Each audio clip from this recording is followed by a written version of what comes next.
Lahat po ng mga tao ay maraming mga pribilehiyong tinatanggap sa Panginoon at ang bawat pribilehyo na mayan ay matapat tumbasan ng mga tungkulin. It is the balance in life that makes it beautiful.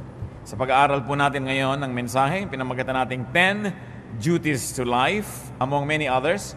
Hindi lang naman 10 yan pero maganda na maunawa ang 10 ito. Ama namin sa langit, sapagkat kayo'y aming Diyos, sapagkat kayo'y aming tagapagtanggol, kayo aming pinupuri, dinadakila, pinasasalamatan, sinasamba. Napakasarap sumamba sa inyo, Panginoon. Napakasarap tumanggap ng pagpapalakas mula sa inyo. Pagpapalakas ng katawan, ng isip, ng aming loob, ng aming dibdib, ng aming espiritu. Punuin mo kami ng iyong kapangyarihan, Panginoon. Bigyan mo kami ng kaalaman na maunawaan kayo.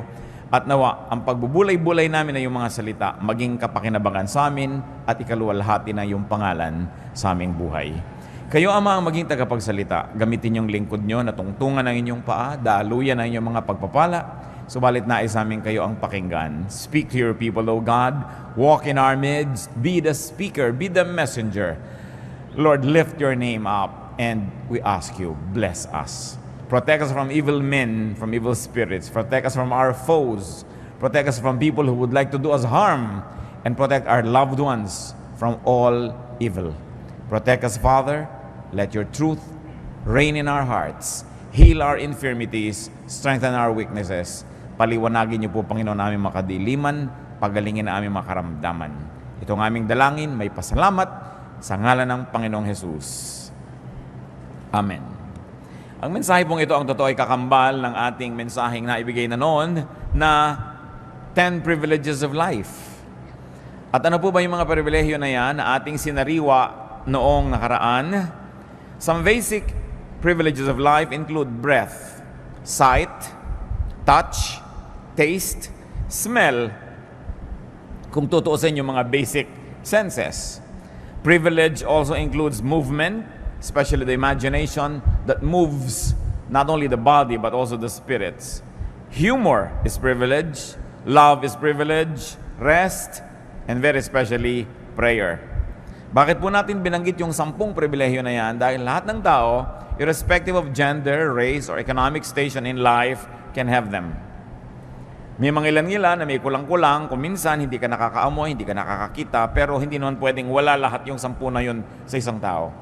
At nakikita po natin ang pagpapala ng Diyos maging doon sa mga kinukulang ang mga ganitong kakayahan, lalo ng senses, ay lalo namang nagiging matalas yung ibang nilang senses to compensate for what might be lacking in their lives. Now, these privileges are balanced by duties, and those duties are what we're going to discuss. 10 duties to life. Hindi ko po sinabing 10 duties of life, kundi ito ang mga 10 tungkulin natin sa buhay. Tayo nananagot sa buhay na gawin ito sa Kanya. Unang-una, protect it. Life must be protected from death. Life must be protected from threats. Psalm 64 verse 1, Hear me, O God, as I voice my complaint. Protect my life from the threat of the enemy. Isa po yan na paulit-ulit na tema ng mga panalangin, lalong-lalo sa Old Testament at lalong-lalo sa Psalms, yung panalangin sa Diyos na ipagtanggol at ipag-adya yung nananalangin mula sa mga kalaman at sa masasamang tao, sa mga nais na kumitil ng buhay o kaya ay magbigay ng panganib. It's a very valid prayer. It's a very good prayer to pray that the Lord protects us. 1 Samuel 21 and 24. Then David fled and went to Jonathan and asked, What have I done? What is my crime? How have I wronged your father that he is trying to take my life? So David hid in the field. Alam po natin ang background niyan, itong tatay ni Jonathan, si King Saul, wanted to kill David because he was threatened by David's anointing from the Lord. At ang ginawa ni David dahil siya gustong patayin ng hari, ay nagtago. Hindi wise na harapin mo ang bala, wise na harapin mo ang apoy, harapin mo ang kamatayan kung pwede mo naman itong iwasan.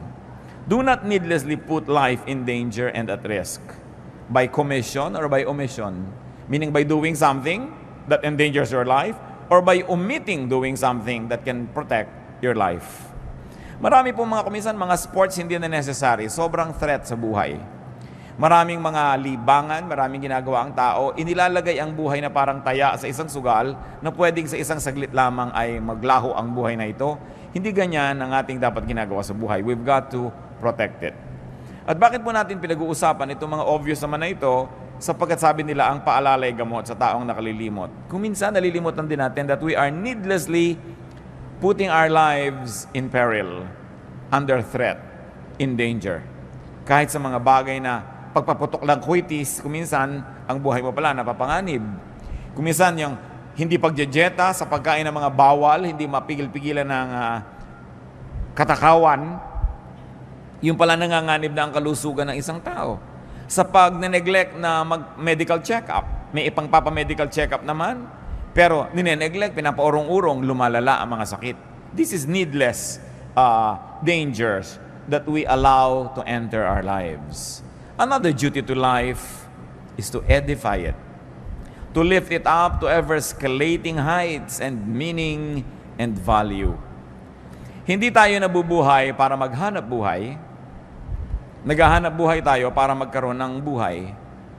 Dapat ang paghahanap buhay, isa lang po yan na kasangkapan, props ng buhay, para magkaroon tayo ng kailangan natin na pera o kaya ay kabubuhay para magkaroon ng tunay na buhay.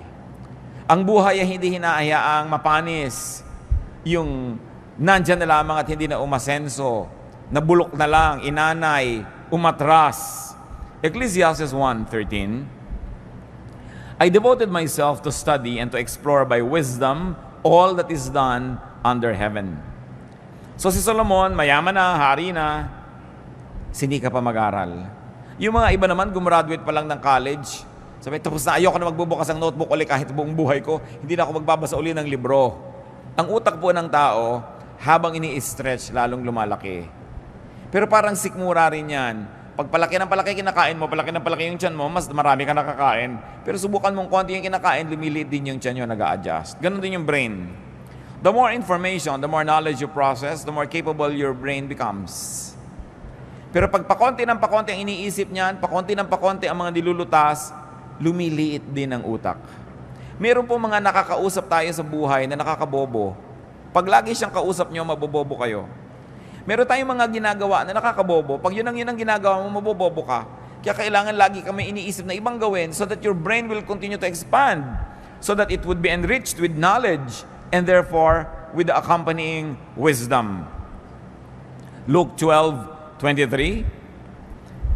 Did we read Ecclesiastes 1:13? I devoted myself to study and to explore by wisdom all that is done under heaven. So, ganun ang ginawa ni Solomon. In Luke 12:23, life is more than food, and the body more than clothes.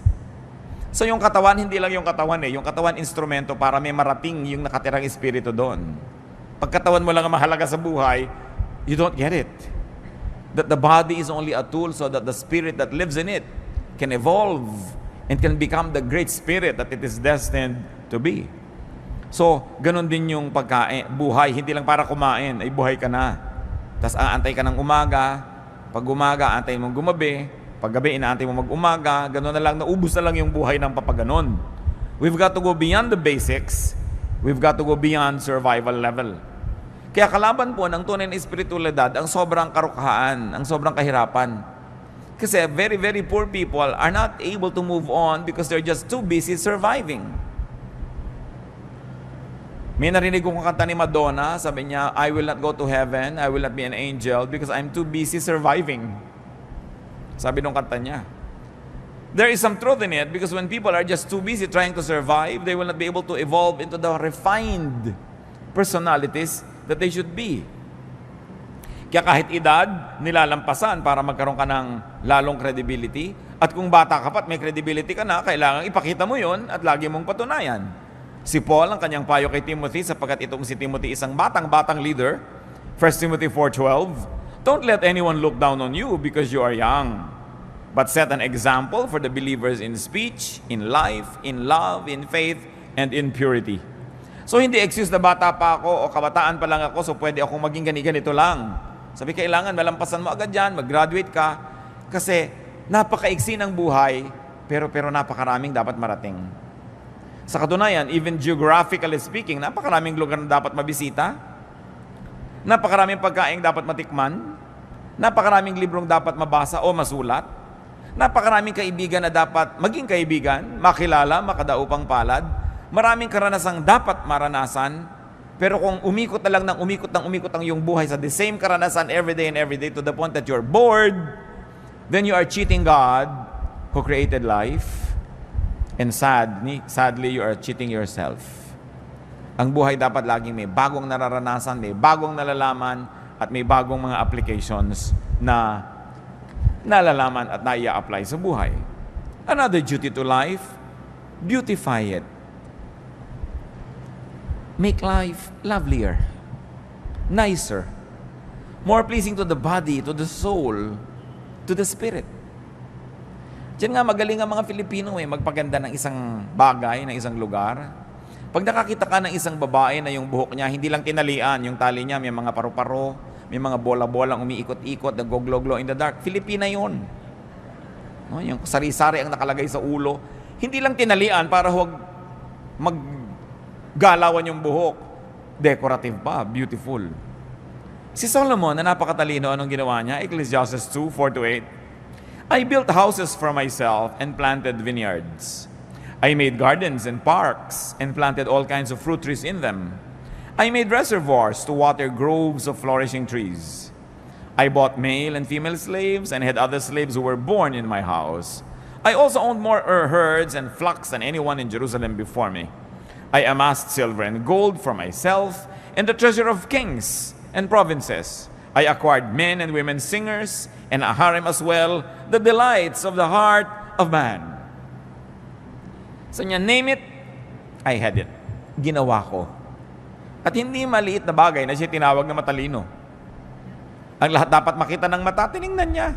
Ang lahat dapat matikman ng labi, natikman niya. Ang lahat dapat mahigaan ng likod, hinigaan niya. At hindi lang pa siya nabubuhay, meron pa siya mga singers. Ngayon, madali yan maglagay ka lang ng iPad, magpatugtog ka ng cassette dyan o video, may tugtog ka na. Pero noong araw, kailangan pa ng mga live orchestra, nilalagyan. Bakit po nilalagyan ng musika ang buhay? Kasi nagpapaganda yan.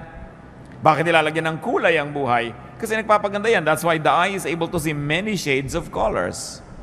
That's why we can appreciate various shades of temperature. Lamig o init.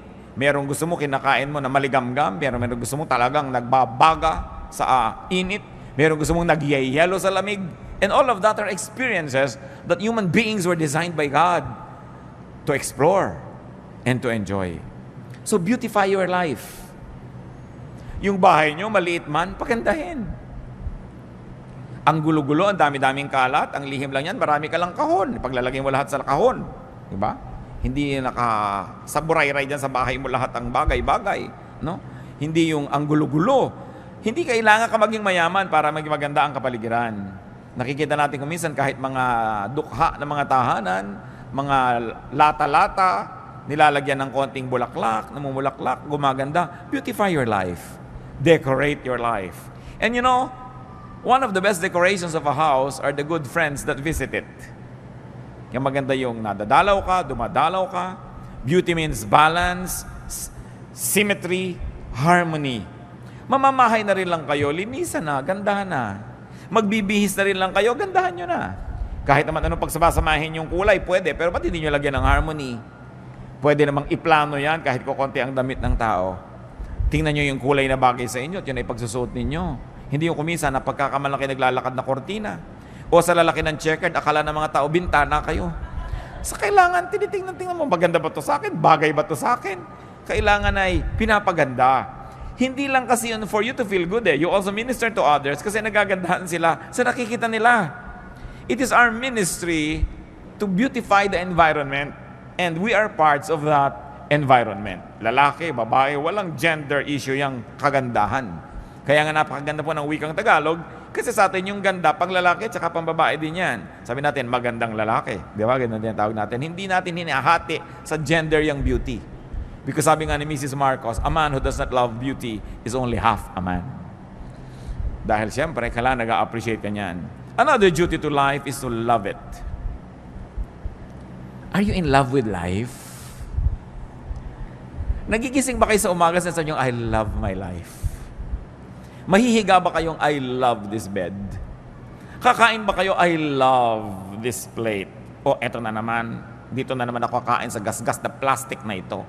ba't hindi kayo magpunta ng magandang-gandang plato? O ang dami yung magagandang plato, inaanay doon sa estante, tinitira ng mga bubuyog at gagamba. No? Kailangan gamitin niyo yung mga magagandang bagay na yan. You should love life. Huwag yung gutay-gutay na ang inyong mga tuwalya, tapos ang gaganda nakatago. Aanin nyo yun, di ba? Kailangan gamitin yun. Meron naman kahit tayo hindi mayaman, meron tayo niya magagandang tuwalya, mga pang-derby na mga bedsheet. Gamitin ninyo yan. Kasi pag pinagagamit nyo yan, nakita ng Lord na magagasgas na, makukulangan na, papalitan niya. Kaya kung minsan hindi pinapalitan, hindi naman ginagamit nakareserba. May reserba ka pa, gamitin mo. Subukan mo ang Diyos. Kasi alam nyo kung bakit.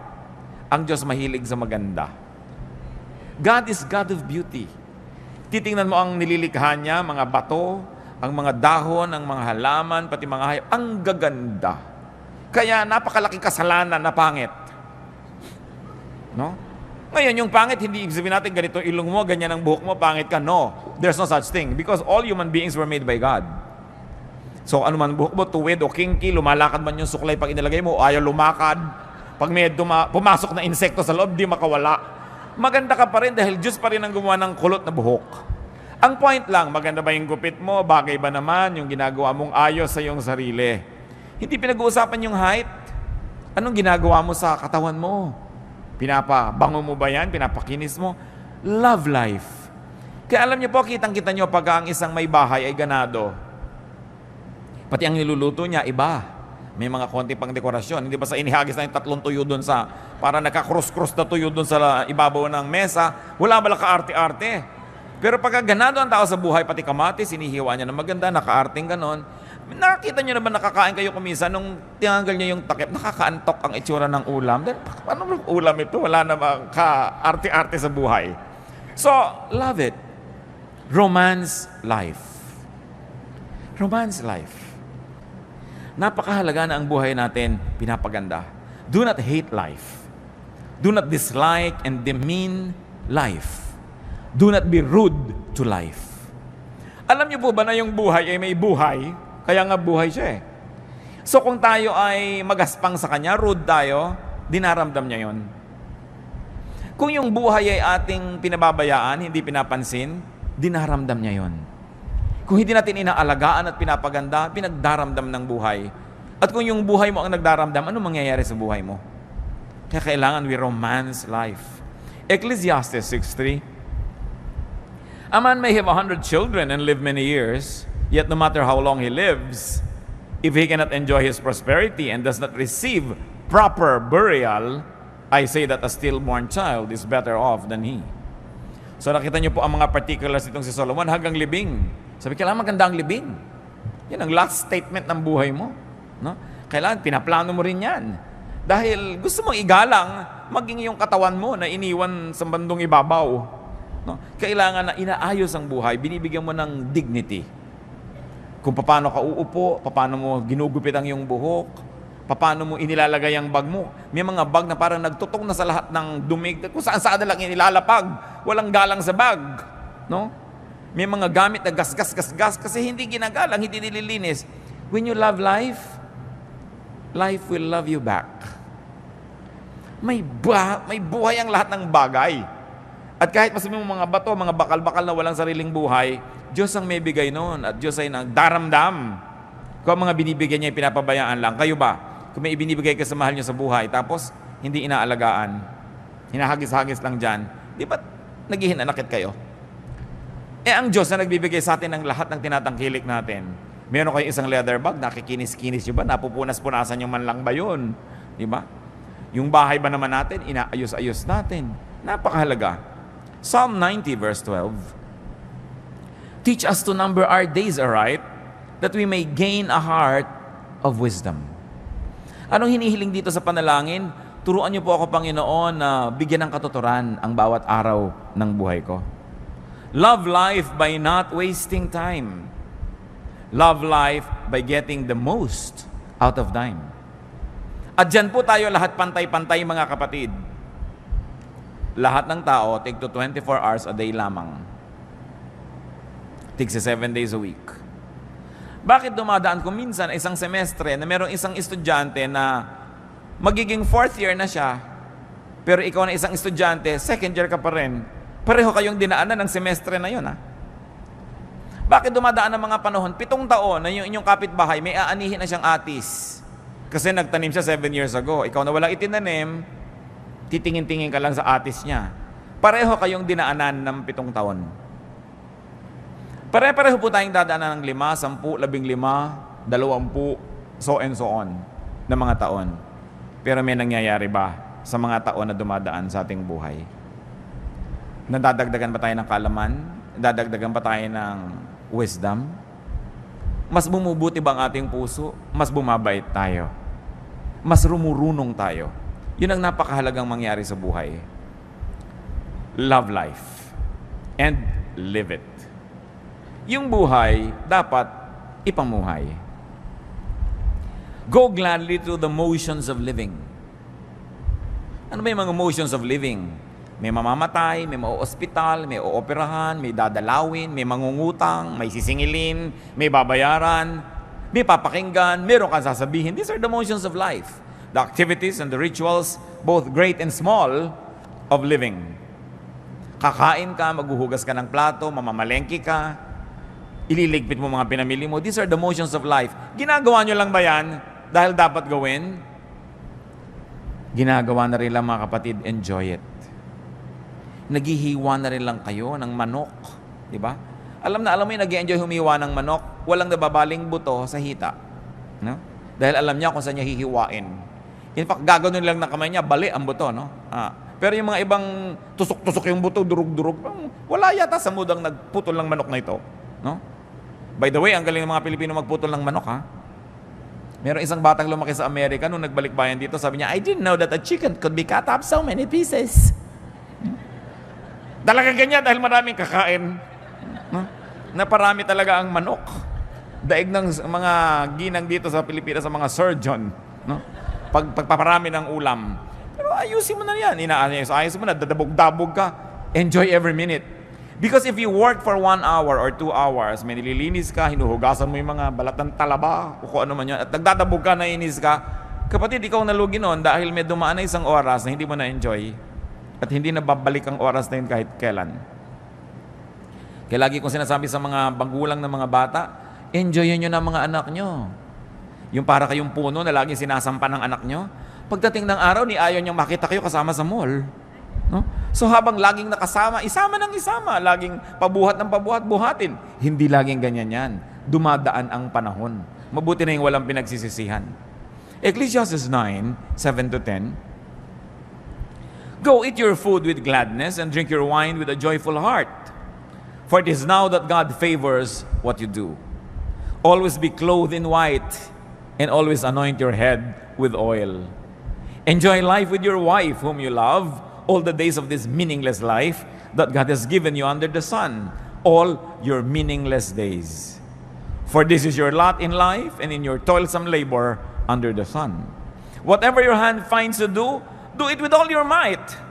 For in the grave where you are going, there is neither working nor planning, nor knowledge, nor wisdom. Sabi niya, gawin mo na lahat. Gawin mo with feelings. Mag-aayos ka ng bulaklak, sinaksak mo na lang bigla doon sa baso yung mga bulaklak. Gandahan mo. Diba? Magtitiklop ka ng kumot, hindi pantay-pantay yung mga sulok. Gandahan mo.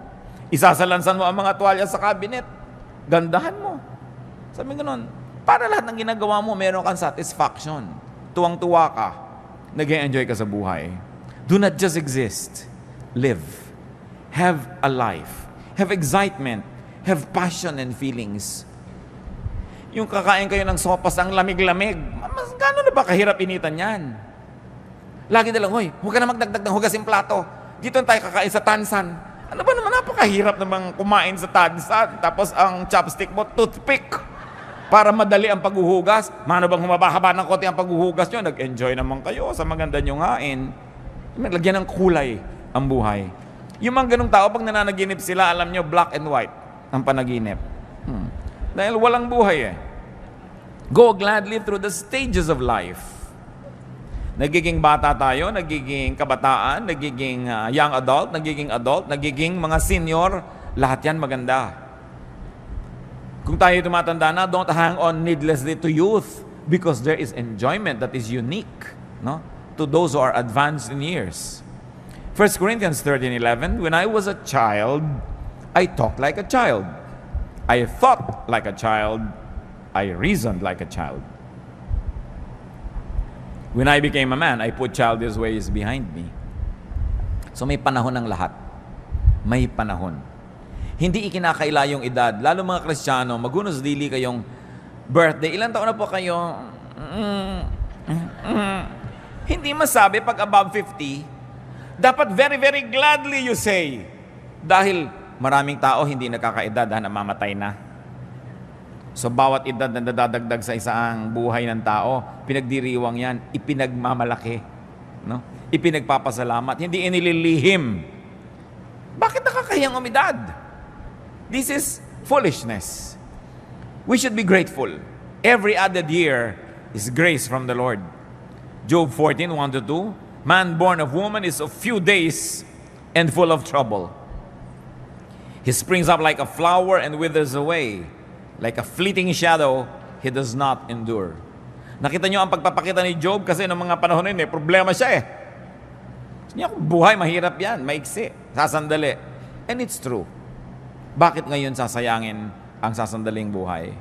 So be a child, be a youth, be an adult, all in its right time. And another duty to life, which is very much related to what we're saying, is enjoy it. Hindi ko mo ang isang tao ay makadiyos, ayaw niya mag-enjoy. Ito ang dapat ituwid. Akala nyo ba, pag religyoso ka, walang enjoyment. Puro mga parusa sa sarili, puro pag-aayuno, puro pagtitiis, puro pagtitipid. Enjoy life. Ecclesiastes 8:15, so I commend the enjoyment of life. Because nothing is better for a man under the sun than to eat and drink and be glad. Then joy will accompany him in his work all the days of the life God has given him under the sun. Remember, nagsasalita si Solomon na nagtrabaho ha. Sabi niya, I planted vineyards, I made orchards, I made reservoirs, I made houses. Kaya din siya nag-enjoy ng pagkain niya, ng pagpapahinga niya. Pero kung wala kayong ginagawang gano'n, tapos puro enjoyment, hindi rin yan balance. Enjoyment is earned. Ecclesiastes 10:19, a feast is made for laughter, and wine makes life merry. Sabi ganon, magpakasaya kayo. Basta hindi nyo nililimot ang Diyos. Sabi niya, young man, enjoy your life. Just remember that you will face God and you will give an account. Ibig sabihin, huwag mo kakalimutan na may Diyos. Nag-enjoy ka. It's from God. Pero be responsible for the kind of enjoyment that you have because there's going to be accountability also. Life is far from perfect. Don't cry over spilled milk, sabi nga nila. Marami na siguro kayong gatas na naligwak, juice na natapon. Baka naman hanggang ngayon, ipiniiyak nyo pa, tama na.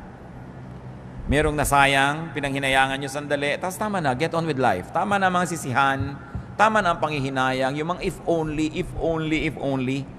Tanggalin nyo na sa inyong lengguwahe mga kapatid yung if only. Kung natapos ko ang aking pag-aaral, yung mga ganyan, if only, pinag-aral ako. Hindi ka nga pinag-aral eh. Anong gagawin mo? Magngungungoy-ngoy ka buong buhay. Di kung gusto mo mag-aral ka ngayon, kung hindi, gumawa ka ng ibang magagawa. Huwag kang laging sisihin yung magulang mo. If only mayaman kami, if only 5'10" ang height ko, if only maputi ako, if only ganyan, walang mangyayari. Palitan natin yung if only ng napakaganda lalong 2 words, next time. Sabi niyo, next time. Kung ikaw ba naman ginawa mo, next time. Dapat ganito ginawa mo, tapos na mo, next time, we'll do it. Maganda yun, dahil meron namang next time eh. Do not wallow in misery. Do not be possessed by regrets. Tama na ang panghihinayang at lalong-lalo na tama na ang pagsisisi, pagsisisihan, paninisi sa kapwa at sa sarili. Do not be possessed by sadness. Do not be possessed by mourning and fear. Because all of this will rob you of your happiness. Kailangan yan, sisatatin natin. Lahat ng mga nasayang na nasayang na, pero habang lagi niyong iniisip, patuloy pa rin nagiging sayang. So dapat ibahin ang attitude. Be free, be reachable, be available. Because the enjoyment of life is usually amplified when it is shared with others. Kaya dapat reachable ka rin. You allow people to reach you and you reach out to people and you're also available. Time is one of the greatest gifts we can give to people and to ourselves. Napaka-importante. Tigilan nyo ng mga kapatid yung may patay, tinatamad kayong pumunta, pagkatapos ting makikita nyo yung namatayan, 5 taon nang napaganda ulit-ulit, pinapaliwanag nyo pa ba't di kayo nakapunta sa lamay. Diba? Yung may kasal, tinatamad kayong pumunta na lang kayo, kaysa yung kutakot-takot na excuse ang ibibigay mo, ipinaghinanakit pa nung tao, nung yumaman, di ka nabalatuhan, kasi wala ka nung kasalan. No? So, yung mga katamaran ko minsan, naranasan nyo na ba yan na gusto nyong pumunta pero tinatamad kayo? Pero nung nagpunta na kayo, nung pauwi na kayo, you were glad you did it. Because you know you did the right thing. Nakiramay kayo, dumalaw kayo sa may sakit, nakipaglamay kayo sa may patay, nakipaglibing kayo, sumama kayo sa party. Sino nga ba na interesado sa mga debu-debu na yan, nakakaantok na yung 18 roses at 18 candles? Gusto mo nang sabay-sabay nyo nang ibigay yan ang matapos. Dahil yun lang naman debut at yung nanay niya nag-e-enjoy, lahat ay bagot na bagot. No? Pero, umaten na rin kayo kung wala rin lang kayong gagawin sa bahay at nagmumukmuk lang kayo doon. Napakaraming kalungkutan nangyayari dahil ang dami nating free time. So, punuin nyo ang buhay nyo ng mga activities. Pagtatanim din yan, yung gumagawa ka ng mabuti, uma-attend ka ng mga ganon, pagtatanim yan ng mabuti. Hindi ka man umani, nakapagpasaya ka ng kapwa, natuwa din ang Diyos sa'yo. So, huwag na kayong iwas sa mga lakaran. Pag kami mga namamatay na kamag-anak, lalo ang mga magkakapatid, may mga edad at kani-kanyang pamilya, hili-hilian kung sinong pupunta. O ikaw ang pumunta, namatay na si Auntie Kikay. Ikaw na, ako na nagpunta kay Chu Apeng. No, nagtituro-turuan. Ba't di nila kayo magpunta lahat? Kasi asaya din namang reunion yung lamay eh. No? Pag nandun ka na rin naman, mag-e-enjoy ka na rin. Pero paano ka mag-e-enjoy kung kagalit mo yung hipag mo, kagalit mo yung pinsan mo, kagalit mo yung kaeskwela mo nung grade 6 dahil siya ang naging most cheerful. Naagaw sa iyo ang medalyang lata.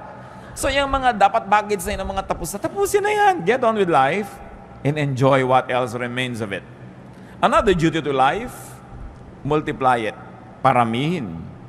Physically, life must be multiplied. Utos yan ng Diyos. Genesis 8:17, bring out every kind of living creature that is with you, the birds, the animals, and all the creatures that move along the ground, so they can multiply on the earth and be fruitful and increase upon it. Genesis 9:7, sabi kay Noah, as for you, be fruitful and increase in number, multiply on the earth and increase upon it. So you multiply physically, but very importantly, we multiply essentially. We multiply, magnify the essence of life. The spirit of life. And you multiply life in terms of fruits and production, in terms of works and meaning. Dapat lalong nagkakaroon tayo ng halaga, marami tayong nagagawa, marami tayong napoproduce. Kumisan ay kinakalungkot ko po sa mga Philippine products. 20-30 taon na ang lumipas, itong kaong na ito para ko mabuksan, kailangan ko pang initan sa kalan yung takip niya, makipagtunggali ako sa takip, gumamit ng liyabe, gumamit ng kung ano, para ko makuha yung laman na kaong na lasang preservative. Ang kaong, ang makapuno, ang natadiko ko pare-pareho ng lasa. Walang product development. Napapansin nyo ba yun? Pag pumunta kayo sa Pangasinan, yung bibili yung tupig, o yung bibili nyo diyan, nakabalot pa rin sa dyaryo hanggang ngayon. No? So, hindi na ba mai-improve ang packaging yan para maging world-leading o world-class man lang? Bakit walang development na ating mga produkto? Papangit pa nga yung iba, yung dating bukayo, na nyog ang nakakain mo ngayon, kusot na yata yung laman. Umaatras pa. Pero alam niyo, sa tao nangyayari rin yan. Ano ba naman itong taong to? Nung huli ko itong makita, wala itong topic, kundi yung asawa niya. 3 years later, asawa pa rin niya ang topic. Wala nang iba. Yung ang repertoire mo, napaka-limited. May mga tao po ganyan, ang 3 lang alam na topic. Ang kanyang asawa, ang kanyang apo, at ang kanyang mataas na blood sugar. Napakalaking pagdurusang makatabi mo ang tao ito kahit sa ang lupalop ng mundo kasi yun ang topic nyo. Wala nang iba. So pansinin nyo mga kapatid, baka kayo yun. Yung iniiwas-iwasan na kayo ng mga tao dahil pag-uusapan na naman namin ito, yung cholesterol niya. Yung, wala nang alam na topic kundi ganyan. Kailangan pinapalaki ang mundo, pinapalaki ang repertoire, pinapalaki ang performance mo para mas enjoy ang mga tao, mas enjoy ka rin. Isaiah 54:2, enlarge the place of your tent. Stretch your tent curtains wide. Do not hold back Lengthen your cords, strengthen your stakes. Ang ganda ng metaphor tungkol sa tent. Ang pinag-usapan yung lubid na humihila doon sa mga gilid ng tent at yung mga tukod niya na nandun sa gitna para huwag matumba yung tent. Sabi, tibayan mo yung tukod, habaan mo yung mga tali, haltakin mo yung mga tent mo. In other words, palakihin mo ang iyong mundo. Kung di nyo ma-spell nung araw yung Mississippi, 20 years later, hindi nyo pa rin ma-spell. May problema kayo sa buhay. Diba? Insecure kayo sa pronunciation ng mga nakikita nyo sa mga French menu sa restaurant. Diba? Hindi nyo alam kung ano ba to, hors d'oeuvres ba ito? Hindi natin alam, hors d'oeuvre pala ito, o kung ano man. Ba't di nyo pag-aralan? Kabisoduhin nyo lang, hindi kayo kailangan magkabisa ng more than 20 French words, mabubuhay na kayo sa restaurant. Diba? Pero langit na lang, hindi ko alam to i-pronounce, ayokong pag-usapan yung mga bagay na yan. Marami mga Kristiyano hanggang ngayon akala nila yung Titus Relo. So, paano ba yan? No? Akala nila si Sodom and Gomorrah are lovers. As in Romeo and Juliet. Parang 20 years ago, excusable yan, sister. Pero kung hanggang ngayon, ganun pa rin yung utak mo, napakalaki ng pandarayang ginawa mo sa buhay. Kasi hindi ka umasenso. No? Do more. Plant more. Stretch yourself. Kasi kaya. Nakakakita ba kayo ng mga gymnast? No? Minsan tuwan-tuwa ka na, may dala kang platito, hindi nahulog. Pero nakita nyo ba yung may mga 5 platito pinapaikot na ganyan, tapos meron pang mga laman na chandelier yung platito? Tapos nakasakay pa siya sa bisikleta, iisa ang gulong, habang namimisikleta siya sa alambre. Nagagawa ng tao, ba't di mo magawa? Ibig sabihin, nagagawa yan. Pag nagagawa yan ng iba, nagagawa ng lahat. Kaya lang, nag-train siya, nagbuhos siya ng panahon. Kaya huwag na tayo patuloy na magkubli doon sa mga hindi natin magawa. Gawin nyo. Pag-aralan nyo. Yung mga iba, tumanda na lang, ting merong party sa tabi ng swimming pool, hindi ako marunong lumangoy. Parang 10 years ago, nung reunion natin, di ka na rin marunong lumangoy. 10 taon nang lumipas, di ka wala nag-aral lumangoy. At magkikita pa tayo kung sakaling bubuhayin ka pa ng Diyos ng 10 more years, hindi ka pa rin marunong lumangoy, lulunurin na kita niyan. Wala kang asenso sa buhay. No? Kailangan umaasenso ang tao. Yung hindi natin mapagtugma-tugmang subject and predicate. No? May S ba o wala yung verb? Absent ka kasi na tinuro yun. Ano? So, pag-aralan, nasa libro naman eh. Yung hindi kasi ako marunong magluto ng dinugan, hindi ako kasi marunong magluto ng potsero, 3 years ng excuse yan, hanggang hindi pa rin marunong magluto. Dapat palakihin ng utak. Another duty to life is to restore it. Life will have pains and sorrow. Life will have mistakes. Life will have falls and damages. Ang dapat ginagawa ng tao is to keep restoring life. Laging may sira, dapat laging nire-repair. Yan, nakita niyo yung bubong ng bahay, hindi naman uubusan ang tulo niya na. Pag natapos na yung tulo doon, dito naman, o doon naman, dyan naman. Pero gawa ka ng gawa kasi nagkakaroon ng mga bagong tulo eh. Linis ka ng linis kasi nagkakaroon ng bagong dumi. Sulsi ka ng sulsi, nagkakaroon ng mga bagong pilas ang damit. Ngayon, ganoon din ang ating emosyon. Ganoon din ang ating espiritu. Nagkakaroon ng mga bagong kabiguan. Nagkakaroon ng mga bagong kasalanan. Nagkakaroon ng mga bagong kakulangan. So anong gagawin mo? Keep restoring, keep restoring, keep restoring. Because life is really like that. Psalm 103 verse 14, God knows how we are formed. He remembers that we are dust. Diyos man, naaalala niya, alabok nga pala ang tao. So, hindi ka na rin laging pinaghahanapan. Pinagpapasensyahan ka, pinapatawad. Ganon din dapat ang ating policy sa ating sarili at sa ating kapwa. Kung nagkakasala, ihingi ng tawad sa Diyos. At kalimutan na. Tama na. 1 John 1:19, if we confess our sins, He is faithful and just and will forgive us our sins and purify us from all unrighteousness. Mga mag-asawa lalo na, sigurado magkakaroon ng pagkukulang ang asawa nyo sa inyo. Ang nagtatagal lang, yung nagpapatawaran. Nagpatawad kayo. Kung nagkamali ang asawa nyo, talaga namang makapilas-pilas ng pusong pagkakamali. No? Parang gusto niya na talagang uminom ng lason, tumalon sa dagat, pasabugin ng lahat ng granada sa loob ng inyong tiyan, sa sama ng loob nyo.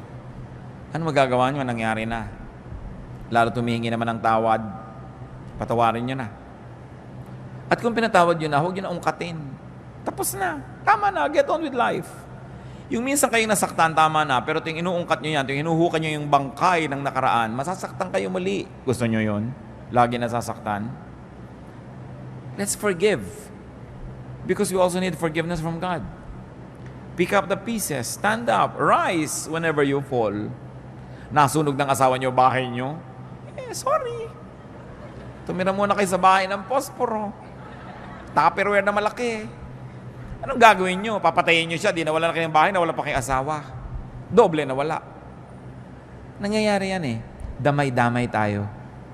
Yung mga mahal mo sa buhay, may gagawin pagkakamali, sinasadya mo o hindi, nadadamay ka. At ganoon din naman eh, may gagawin din tayong madadamay din yung iba. Part of life.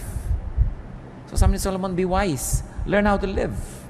Kaya sabi niya, enjoy, enjoy, enjoy. Kasi sabi niya, may mga moments, kahit gusto mo, hindi pwede mag-enjoy. May mga moments, gusto mong kumain na masarap, wala kang pera. So pag may pera ka, may gana ka, kumain ka na. Kumisa naman, may gana ka, wala kang pera. Kumisa may pera ka, wala kang gana. Pag nagtagpo yung dalawa, fiesta. Eat. No? Sabi ko noon, pagka nagkataon na masasaya kayo lahat, mag-enjoy kayo, magsaya kayo. Hindi yung eto yung asawa mo, sayaw tayo, darling. Ayoko sumayaw. Mag-aral ka sumayaw. Huwag kang killjoy sa buhay. Ayoko na. O kaya, pakakantahin ka, kanta ka. Ayoko. Nung mahawakan ng mic, ang 17 ko po kaawitin. Hindi na maawat. No? Huwag kayo laging pakipot ng pakipot, ayaw ng ayaw sumali. Akala mo mababawasan ng dangal, bababa sa dambana kung gagawa ng mga kabaduyan sa buhay. Do this. Life has so much breadth and width and length that it must be enjoyed. Allow yourself to be restored and allow others to be restored as well. I think one of the great achievements of life is this. How many lives you help restore? How many lives you allowed to be restored through your cooperation and forgiveness? Yan ang mga medalya ng buhay. Ilan ang nakabangon dahil pinayagan nyo? Ilan ang nakabangon dahil ibinangon ninyo? Napakasayang achievement yan sa buhay. Be changed. Be restored. Be reinvented whenever needed. No? Live the phases of life and live many lives, many roles, many times. Kung meron po tayong mga ugali na nagpapabawa sa atin para ma-appreciate yung life, sabi sa Romans 12:2, be transformed by the renewing of your mind. Kumisa kasi biktima tayo ng maling pagpapalaki. Pero pag na-realize na natin na mali yun, di talikuran natin yung mali na yun, itama natin yung buhay. Lalong-lalo kung may ugali kayong mahirap kayong makasama, may ministration kasi tayo sa kapwa eh. Kung minsan enjoy na enjoy yung pamilya, nakikita yung mukha nyo pagkahaba-haba, pati enjoyment nila nababawasan. Ikakasal yung anak nyo, naninimangot kayo dahil ayaw nyo sa manugang nyo. Di ba? Hindi naman kayo magwawagi, huwag na kayo nakikipag-konte sa manugang. Hindi kayo magwawagi, promise. So makikooperate na lang kayo. Be wise. No? Kaya napakahalaga na natututo tayo sa mga karanasan ng mga nauna sa atin. Alam niyo na sityabekin ninyo, inaway yung manugang, pati anak niya, lagalit sa kanya, tapos gokopyahin nyo na naman ngayon yun. Yung mga manugang naman, alam niyo na nahihirapan yung asawa niyo dahil ayaw niyo maging submissive sa nanay niya. Marami na kayong nakitang ganun, kukopyahin nyo na naman, nagiging impyerno yung buhay nyo. Hindi naman tayo kinakapos sa mga halimbawa sa paligid natin. Bakit kinokopya pa natin yun? Yung mga magulang na saksakan ng dadamot sa anak, saksakan ng mga susungit, nakita na natin ang masasamang effect. Tapos kayo na naman, inuulit nyo na naman yun, sungit-sungit nyo na naman. We should learn from many lives that are lived around us so we can save on the tears and the agony. Be transformed by the renewing of your mind. Mga kapatid, kung honest po tayo mismo ang nakakaalam ng mga pangit nating ugali. Lahat ng tao may masagawang ugali. Ang totoo nga, isa yan sa mga katotohanan ng buhay na maraming tao talaga masama ang ugali kesa sa mabuti ang ugali. Diba? Ngayon, ang tingnan natin, masama ba yung ugali ko? Ano ba yung masama sa ugali ko? Paano ko ito ayusin? Huwag natin laging tingnan yung ugali ng iba. Sabi nga, tapat ko, linis ko. Diba? Ugali ko, bago ko. Hindi ako Chinese ako. So, ang point is, tapat ko, linis ko. Di ba dapat yan? Ang dali-daling maisip yun. Nakikita natin, ang dami-dami mga Chinese Filipinos umaasenso sa buhay kasi masisipag. No? Tapos ang gusto naman ng iba ngayon, hold upin at kidnapin dahil umasenso. Ang sisipag kasi. Tapos ikaw tatamad-tamad, tapos gusto mo umasenso ka. Learn from many people. Kung may hinahangaan ako sa mga Filipino-Chinese, sipag talaga. Most. Hindi naman lahat, pero kadalasan talaga magaling. Masipag, matyaga. Kaya may nararating sa buhay. Hindi pag may konting pera, party, may konting pera, gastos. Kailangan maraming tayong production. What else do we do with life? Share it. Share life. Share livelihood. Share food and good things. Share blessings. Hebrews 13:16, and do not forget to do good and to share with others. For with such sacrifices, God is pleased. Damihan mong tanim mo para marami kang maipamigay na bunga. Galingan mong hanap buhay mo para marami kang maitulong sa mga nangangailangan ng tulong, hindi lang para sa sarili. 1 Timothy 6:18-19, command them to do good, to be rich in good deeds, and to be generous and willing to share. In this way, they will lay up treasure for themselves as a firm foundation for the coming age. So they will take hold of the life that is truly life. Share. At ikasampu, gawin kaya natin 20. Pero 10 na lang muna. What do you do with life? Sanctify it. Make it holy. Dedicate it to God. Dedicate your life to a high calling, to a noble purpose. Hindi lang basta mabuhay at mamatay at mailibing, magkaroon ng katuturan sa kaharian ng Diyos. Magkaroon ng halaga sa tingin ng Diyos at ng kapwa. 2 Timothy 2:21, if a man cleanses himself from ignoble use, he will be an instrument for noble purposes, made holy, useful to the master, and prepared to do any good work. Kung ang tao lang daw ay tatalikdan ang walang kakwenta-kwentang uri ng pamumuhay at lilinisin niya ang kanyang sarili mula sa karumihan ng walang kalatoy-latoy na pamumuhay, siya ay gagamitin ng Diyos para doon sa mas mga makabuluhan na uri ng pamumuhay. So there's a cleansing that we must do. There's a departure that we must do from ignoble use. Yung walang kakwenta-kwenta, nagkakaroon ng kwenta kung ating itatalaga sa Diyos. 1 Peter 1:15, but just as He who called you is holy, so be holy in all you do. And Galatians 2:20, the life I live in the body, I live by faith in the Son of God, who loved me and gave Himself for me. 1 Corinthians 10:31, so whether you eat or drink or whatever you do, do it all for the glory of God. Huwag kakalimutan ng Diyos sa equation. So kahit ka pala kumakain, umiinom, nagsapasarap, you can still glorify God. Hindi masama yun. Lalong-lalo kung nagsishare ka. Kakain ka na masarap, nagsishare ka sa kapwa. Kakain ka sa restaurant, napakasawa kayo buong pamilya, o order ka na isang putahe, ibigay mo sa waiter, nang iuwi niya sa pamilya niya. O order ka na ibang putahe, iabot mo doon sa mga makakita mo sa daan na hindi kumakain. You glorify God by having good food. Kasi hindi mo lang sinarili. Marunong ka mag-share sa buhay. Napakahalaga po to sanctify our lives. Ang buhay ng tao galing sa Diyos, babalik sa Diyos, kailangan nagbibigay luwalhati sa Diyos sa anumang ginagawa natin. So give to life, and it will give back to you. Love life, and it will love you back. Enjoy life, and let your life enjoy you. Diyos namin sa langit, salamat po sa buhay. Salamat po sa maraming pagkakataon na kami ay magkaroon ng kahulugan. Salamat sa maraming bagay na maaari naming malasap, maranasan, ma-enjoy sa buhay na ito. Patuloy mong ibukas ang aming isip, Panginoon, kung naghahadlang kami sa sarili namin at sa kapwa namin para mas maging maganda ang buhay nila. Turuan niyo po kami. Napahalagahan ang buhay na ito. Bigyan ng kahulugan, kabanalan, kasiyahan. Malasap namin ang dapat lasapin ng isang taong tumatanggap ng regalo ng buhay mula sa inyo. Pakita niyo po sa amin ang aming mga asal, ugali, mga attitude, Panginoon, nakakahadlang para ang buhay ay maging maganda. Bigyan mo kami ng bukas na mata na ma-appreciate namin ang aming kapwa, Lord, na nag-aambag ng malaking bagay sa aming buhay. Turuan mo kami, Lord, to show gratitude to people who are instrumental for us to have a better life, better attitude and points of view. Maging mapagpasalamat kami sa inyo at sa mga kasangkapan nyo na nagpapaganda ng aming buhay. Spend some moments with the Lord. Listen to the Spirit of God and speak to our God as the Spirit moves you.